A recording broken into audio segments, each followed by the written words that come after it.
Olá, sejam bem-vindas e bem-vindos ao nosso canal. Estamos retornando após as festas de final de ano, recomeçando 2020.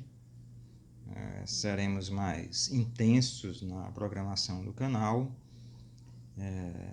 Para isso eu peço que vocês ajudem ao se inscrever, clicar no sininho, receber as notificações, divulgar, compartilhar, comentar e deixar observações, contribuições, para que a gente possa ter uma referência e responder ou debater com vocês. Hoje nós iremos tratar de um tema de geopolítica, está todo mundo conversando sobre isso, hoje discutindo sobre isso, que foi o assassinato de Qassem Soleimani, general iraniano, no Iraque, no aeroporto, se eu não me engano, de Bagdá, na saída do aeroporto de Bagdá, através de um ataque de drones, de aviões não tripulados, lançaram bombas sobre uma comitiva que matou um líder do Hezbollah iraquiano, um líder militar, e matou o principal líder militar iraniano. Foi uma ação dos Estados Unidos, assumida pelos Estados Unidos, e nós vamos tentar analisar isso. Agora vamos tentar analisar de uma forma mais ampla, pegando diversos pontos, que nós ao longo dos dias e do tempo aí nós vamos elaborando em uma forma mais complexa. Primeiro, o que é que se dá na disputa entre Irã e Estados Unidos? Uma luta anticolonial. O Irã, desde os anos 50, quando Mossadegh foi morto pelas tropas britânicas e americanas, um líder iraniano que nacionalizou o petróleo, desde essa época o Irã é vítima de ataques do chamado Ocidente.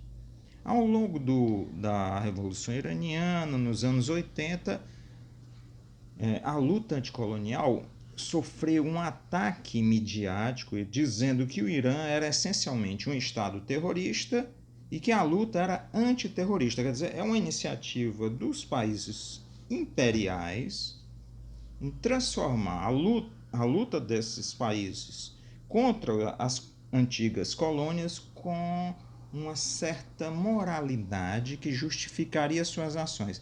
A ponto de hoje nós temos uma teoria tão absurda que é a chamada da intervenção humanitária, que no fundo não é humanitária nada, é uma política das corporações internacionais capitalistas para controlar o mundo inteiro. Então o Irã se vê envolto nessa luta que é travada desde os anos 70, final dos anos 70 até os dias de hoje, mais de 40 anos nesse conflito. Um outro aspecto importante, o Irã desempenha um papel central hoje na forma como a China pensa a economia. A China vem trazendo o que se chama Rota da Seda, que são imensas estruturas rodoviárias e ferroviárias que estão cruzando a Ásia Central, vindas da China, passando por Cazaquistão, chegarão ao Paquistão, depois ao Irã, do Irã para o Iraque, do Iraque para a Síria, da Síria para o Líbano. Isso explica também grande parte dos ataques dos Estados Unidos e de Israel na Síria, a constante pressão sobre o Líbano vamos dizer assim, os ataques permanentes ao Irã. O caso do Iraque é mais antigo, a gente sabe, foi George Bush o primeiro que já atacou o Iraque nesse período. Era um aliado dos Estados Unidos e passou a se tornar um inimigo. Ele se tornou uma espécie de campo de domínio para que os Estados Unidos pudessem abocanhar boa parte do petróleo do Oriente Médio. Bem, a China vem construindo o que ela chama de Iniciativa Cinturão e Rota, ou Rota da Seda 2, seguindo antigas rotas comerciais, milenares rotas comerciais que iam até a chamada Pérsia, até o Irã. Então, isso está chegando ao Paquistão e chegará em breve ao Irã. Essa integração econômica transformará profundamente o Oriente Médio. O plano, então, é que o Irã consiga fazer uma espécie de círculo protetor a essa rota da seda. E o círculo começa onde? Aqui na entrada do Mar Vermelho com o Iêmen, que por isso mesmo está em guerra civil profunda com a Arábia Saudita, e a Arábia Saudita tem perdido a guerra passo a passo, isso aí nós vamos discutir militarmente. Iêmen, na entrada do Estreito de Bab el-Mandeb, onde passa boa parte do comércio mundial de petróleo e de mercadorias vindo e indo para a Europa, né? O Irã é a segunda, vamos dizer, o segundo elo dessa corrente que se forma. O Iêmen, Irã. O Iraque, ao contrário de todas as previsões dos Estados Unidos, que pensava manter ali uma colônia durante longo tempo, o Iraque, por ter maioria xiita, que é a versão islâmica, que também é dominante no Irã, se aproxima do Irã. Antigos inimigos que travaram a guerra com 1 milhão de mortos, se eu não me engano, uma guerra de 10 anos, agora se torna aliado, em sua maioria, ao Irã. Esse é o centro do combate, né? Irã e Iraque começam a formar uma aliança. O plano dos Estados Unidos e da União Europeia era dividir o Iraque, formar um estado curdo, o Kurdistão, numa parte pegando a Síria, do norte da Síria e o norte do Iraque, e um estado chamado Sunistão, ou um estado sunita, muçulmano sunita, que seria conduzido pelo Daesh, chamado de Estado Islâmico. Por isso que eles se chamavam de Estado Islâmico, né? Era esse sunistão que apareceria dividindo a Síria. Então você teria uma divisão da Síria e do Iraque, nesses dois novos estados, um plano que vem dos anos 20 do Império Francês, vamos dizer assim. Em 2013, no New York Times, saiu uma reportagem de uma jornalista americana falando exatamente sobre essa redivisão do mundo em Sunistão e Kurdistão, né? Redivisão do mundo do Oriente Médio, né? No Oriente Médio. Bem, o Sunistão foi derrotado, seja pelo ataque das forças do exército sírio, quanto também pela ajuda russa. Ao mesmo tempo, isso fortaleceu a presença do Hezbollah, que é xiita e está no Líbano, com suas tropas dentro da Síria, favorecendo o crescimento da frente síria de combate ao Nusra e ao Daesh, né? Que eram aliados dos Estados Unidos, apesar de nós termos visto ao longo do tempo a propaganda dizendo que os Estados Unidos combatiam o Daesh. Ele não combateu. Há provas cabais de uso de armas americanas, né, de bombardeios inúteis. O pessoal chamava bombardear areia, né? Quando a Rússia entra, o Sunistão começa a ser esmagado, né? Então o Iraque se aproxima do Irã. Está próxima a possibilidade de Iêmen, Irã, Iraque e Síria formarem um miolo central. A própria Turquia se aproximou da Rússia, se afasta dos Estados Unidos e da OTAN. Os Estados Unidos já falam em transferir as 50 bombas atômicas que possuem na base de Incirlik, que é a base da OTAN, transferir para a base de Aviano, na Itália, tirar da Turquia, porque a Turquia já não é mais um aliado confiável. Então, os turcos empurraram os curdos fizeram um acordo de paz com a Síria, desistiram do Kurdistão, então você tem cada vez mais a possibilidade de pacificação dessa área, chegando inclusive ao Líbano. Então você forma uma espécie de meia-lua que cercará a Arábia Saudita e aliados e Israel, né? Com essa formação militar cada vez mais forte. Um outro elemento interessante que as pessoas não estão discutindo, nos dias 28, 29 e 30 de dezembro, China, Rússia e Irã fizeram manobras navais de treinamento, exercícios militares, pela primeira vez desses três países, né? São exercícios que, além do sentido militar, expressam um sentido geopolítico. A unidade entre esses três polos é cada vez mais forte. China, Rússia e Irã, né? Rússia e Irã, porque as tropas iranianas estavam na Síria combatendo ao lado do exército sírio. A Rússia apoiou o exército sírio. O exército do Hezbollah estava também na Síria ajudando. Então surge uma unidade aí. Talvez uma possível aliança militar entre China, Rússia e Irã. Uma aliança talvez de defesa mútua mais adiante, porque vai interessar a China manter a Rota da Seda 2 confiável, né? Então esse exercício talvez tenha sido um elemento de tensão permanente em Washington e que fez o Donald Trump decidir por essa ação desesperada de matar o principal general iraniano, das tropas especiais iranianas que foram os responsáveis pela vitória na Síria e pela vitória no Iraque. Bem, essas manobras navais, né?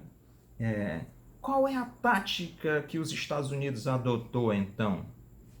Né? Ele adotou a mesma tática de Israel. É uma tática que não tem dado certo. Israel já matou diversos líderes militares iranianos na Síria através de bombardeios, né? Uma batalha só através de bombardeios não se torna vitoriosa. É preciso estar presente no campo, né? No combate mais cruel e sanguinário que é aquele no chão mesmo, né? Essa tática que os Estados Unidos têm adotado dos bombardeios localizados através de drones e que Israel utiliza constantemente através dos seus aviões na Síria, não tem funcionado. Não tem funcionado, a Síria tem vencido, Bashar al-Assad, presidente sírio, tem se fortalecido, né? Israel, inclusive, mudou o foco dos seus ataques. Essa é outra coisa. Desde agosto, se eu não me engano, Israel diminuiu as suas ações de ataques aéreos na Síria. Por quê? Porque a Síria implementou o programa de defesa antiaéreo com os mísseis S-300 russos, que tem elevado o nível de defesa, de capacidade de defesa antiaérea. Então Israel, com medo de seus aviões serem derrubados, transferiu as suas operações para o Iraque. Quer dizer, aquilo que parece vitória, no fundo, é a expressão da derrota. Já não pode mais agir contra a Síria na centenas de bombardeios que fazia. Então ele dirige agora para o Iraque, para esses ataques a grupos xiitas no Iraque. Os Estados Unidos adotaram essa tática, né? Adotaram essa tática, é um sinal de que não vão vencer, não vão entrar no campo aberto para o combate, até porque o número de baixas já na guerra do Iraque, baixas americanas e feridos, foi muito alto. Se eu não me engano, 5.000 mortos, mais de 50.000 feridos, né? Nesse conflito desde aquele período lá da Operação Tempestade no Deserto. Então você tem, na verdade, uma expressão, é cada vez mais dito pelos analistas, uma expressão seguinte, da retirada das tropas americanas desse cenário de combate. Aí está o Trump, constantemente tem dito que é preciso sair de todas essas guerras sangrentas, essas guerras que não valem nada. Ele usa uma expressão semelhante. Então ele quer a retirada daí. Mas ele quer a retirada com certo domínio comercial que permita ele manter os ganhos das corporações americanas na área, né? Nós temos que lembrar que os Estados Unidos se tornaram autossuficientes em petróleo e gás e já não dependem do cenário do Oriente Médio ou da Venezuela para abastecer os seus postos de combustíveis e suas indústrias. O Trump, então, adota essa tática, né, de ataque de mísseis né, de bombas localizadas. Foi morto. Bem, então nós temos uma sequência de fatos. As manobras militares chinesas, russas e iranianas conjuntas, navais, a morte de um empreiteiro americano, um construtor americano que foi morto e foram acusadas as milícias xiitas. Houve ataque a bases xiitas pelos Estados Unidos. Os xiitas iraquianos responderam com o ataque à embaixada americana.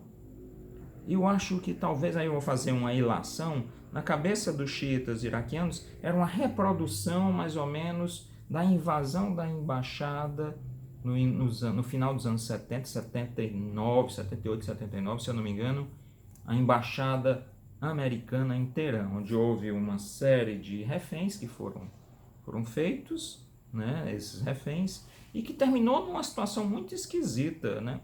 Primeiro houve a tentativa de libertar os reféns, foi fracassada, uns helicópteros americanos foram derrubados. Depois os Estados Unidos acabaram fornecendo armas ao Irã no chamado escândalo Irã-Contras, que foi um escândalo nunca realmente esclarecido. Bem, as forças iraquianas reproduziram isso, um ataque à embaixada americana, né? Um ataque à embaixada americana. Aí eu me pergunto, por que o principal general iraniano iria a um cenário de conflito, num momento extremamente tenso, e iria a uma área desprotegida como o Iraque? Por que Soleimani foi ao Iraque? Talvez não para, como diz o secretário Mike Pompeo, dos Estados Unidos, que diz que ele foi para planejar novas ações. Não precisava planejar novas ações no território iraquiano.